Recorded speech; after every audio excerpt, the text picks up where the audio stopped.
السلام علیکم کلاس 8 جغرافی کے 5th چیپٹر کے شارٹ کویسچن آنسرز اور لانگ کویسچن نمبر 1 ہم نے پچھلے ویک میں کیا تھا۔ آج ہم اس کا second long question chapter number 5 second long question کریں گے۔ تو سیکنڈ لانگ کویسچن ہے مٹی کی آلودگی کے اسباب اور اثرات بیان کریں۔ سب سے پہلے آپ نے مٹی کی آلودگی کی ڈیفینیشن دیکھنی ہے، پھر اس کے ہم اسباب دیکھیں گے یعنی وجوہات کیا ہوتی ہیں، اور پھر ہم یہ دیکھیں گے کہ آلودہ مٹی کیا اثرات مرتب کرتی ہے۔ تو سب سے پہلے آپ نے مٹی کی آلودگی دیکھنی ہے کہ مٹی کی آلودگی ہوتی کیا ہے۔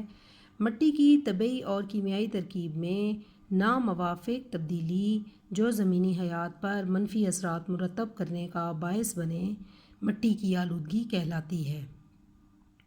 یعنی ایسی مٹی جس کی نیچرل اور کیمیکل فارمیشن چینج ہو اور غیر موزوں ہو جائے، جو اس پر رہنے والے جتنے جاندار ہیں ان پر منفی اثرات یعنی نیگیٹو امپیکٹس ڈالے، تو اس کا مطلب ہے کہ وہ مٹی آلودہ ہے۔ یعنی آلودہ مٹی اپنے اوپر پائے جانے والے تمام جانداروں یا جتنی بھی زمینی حیات ہیں ان کے اوپر نیگیٹو امپیکٹس ڈالتی ہے، تو ایسی مٹی آلودہ مٹی کہلاتی ہے۔ اب مٹی کی آلودگی کی وجوہات کیا ہوتی ہیں؟ مٹی کی آلودگی کی درج ذیل وجوہات ہیں۔ سب سے پہلے ہے گھروں، صنعتوں، مارکیٹوں اور ہسپتالوں سے پیدا ہونے والا کوڑا کرکٹ مٹی میں شامل ہو کر اسے آلودہ کرتا ہے۔ یعنی اگر آپ گھروں سے جتنا کچرا ہے وہ اٹھا کر باہر ایسے کھلی جگہ پر پھینک دیتے ہو، مٹی کے اوپر پھینک دیتے ہو، تو اس جگہ پر پائے جانے والی مٹی آلودہ ہوتی ہے۔ اسی طرح فیکٹریز، مارکیٹوں اور ہسپتالوں سے نکلنے والا کچرا جب بغیر حفاظتی تدابیر کے کھلی جگہ پر پھینک دیا جاتا ہے تو وہ وہاں پر پائی جانے والی مٹی کو آلودہ کرتا ہے۔ سیکنڈ پوائنٹ ہے کیڑے مار ادویات اور کھادوں کا فصلوں پر زیادہ استعمال مٹی کو آلودہ کرتا ہے۔ یعنی اگر آپ فصلیں بوتے ہو اور فصلوں کی بہتر پیداوار کے لیے ان پر کیڑے مار ادویات کا اسپرے کرتے ہو یا زیادہ پیداوار حاصل کرنے کے لیے کھادیں وغیرہ ڈالتے ہو، تو وہ مٹی آلودہ ہو جاتی ہے۔ کیڑے مار ادویات اور کھادیں جہاں ایک طرف فصلوں کے لیے اچھے اثرات رکھتی ہیں یا زیادہ فصل حاصل کرنے کے لیے موزوں ہوتی ہیں، تو دوسری طرف یہ اس زمین کو آلودہ بھی کرتی ہیں۔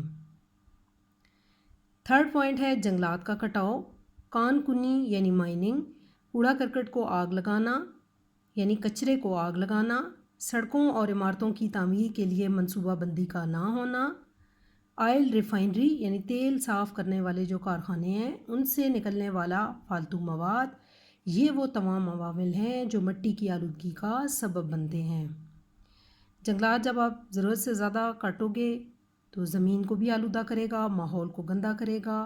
مائننگ پروسیس کے ذریعے مختلف مشینیں وغیرہ استعمال ہوتی ہیں، جو میٹیریل توڑ پھوڑ کر کے پہلے نکالا جاتا ہے وہ مٹی کو آلودہ کرنے کا باعث بنتا ہے۔ کچرے کو جب آگ لگائی جاتی ہے تو وہ کچرا جو بعد میں جل کر زمین پر رہ جاتا ہے، اس میں کچھ اس طرح کے میٹیریلز ہوتے ہیں جو زمین کو آلودہ کرنے کا سبب بنتے ہیں۔ اسی طرح بلڈنگز وغیرہ بنانے یا سڑکوں کو بنانے کے لیے جب کوئی پراپر پلاننگ نہیں ہوگی تو وہ عمل بھی مٹی کو آلودہ کرنے کا باعث بنے گا۔ تیل صاف کرنے والے کارخانوں سے نکلنے والا فالتو مواد، اس کو جب ایسے ہی کھلے عام زمین پر پھینک دیا جاتا ہے تو یہ بھی مٹی کی آلودگی کا سبب بنتا ہے۔ تو یہ وہ تمام وجوہات ہیں جس کی وجہ سے مٹی آلودہ ہوتی ہے۔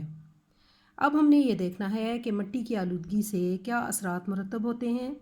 مٹی کی آلودگی سے درج ذیل اثرات مرتب ہوتے ہیں۔ سب سے پہلے مٹی کی آلودگی پانی کی آلودگی کی وجہ بنتی ہے۔ یعنی جب مٹی آلودہ ہوگی تو خود بخود پانی بھی آلودہ ہوگا۔ کیسے؟ جیسے بالفرض زمین آلودہ ہے، بارش ہوگی تو بارش کا پانی جب زیادہ مقدار میں بہہ کر ندی نالوں یا دریاؤں میں شامل ہوتا ہے تو وہ اس دریا یا ندی کے پانی کو بھی آلودہ کرتا ہے۔ اس طرح مٹی کی آلودگی پانی کی آلودگی کی وجہ بن جاتی ہے۔ سیکنڈ ہے مٹی پر موجود کوڑے کو آگ لگانے سے فضا بھی آلودہ ہو جاتی ہے، یعنی مٹی کی آلودگی فضائی آلودگی کا سبب بھی بنتی ہے۔ جب مٹی پر موجود کوڑے کو آگ لگائی جاتی ہے تو خطرناک قسم کی گیسیں اور پارٹیکل زہریلے پارٹیکلز جو ہیں وہ فضا میں داخل ہوتے ہیں جو فضا کو آلودہ کرتے ہیں۔ تھرڈ پوائنٹ ہے زلزلے، سیم تھور اور کٹاؤ زدہ زمین فصلوں کی کاشت کے لیے موزوں نہیں رہتی، یعنی اگر کسی زمین پر زیادہ زلزلے آئیں یا سیم اور تھور ہو۔ سیم کیا ہوتی ہے؟ زیر زمین یا زمین کے نیچے پانی کی مقدار کا بڑھنا جو زمین کی زرخیزی کو بالکل تباہ کر دے۔ تھور کیا ہوتی ہے؟ تھور ایک جڑی بوٹی ہوتی ہے جو زیر زمین یا زمین کے نیچے پانی کی کمی ہونے کی وجہ سے زمین کے اوپر اگاتی ہے اور زمین کو بالکل بنجر بنا دیتی ہے، تو ایسی زمین بھی آلودہ ہو جاتی ہے اور یہ بنجر ہو کر فصلوں کی کاشت کے لیے مناسب نہیں رہتی۔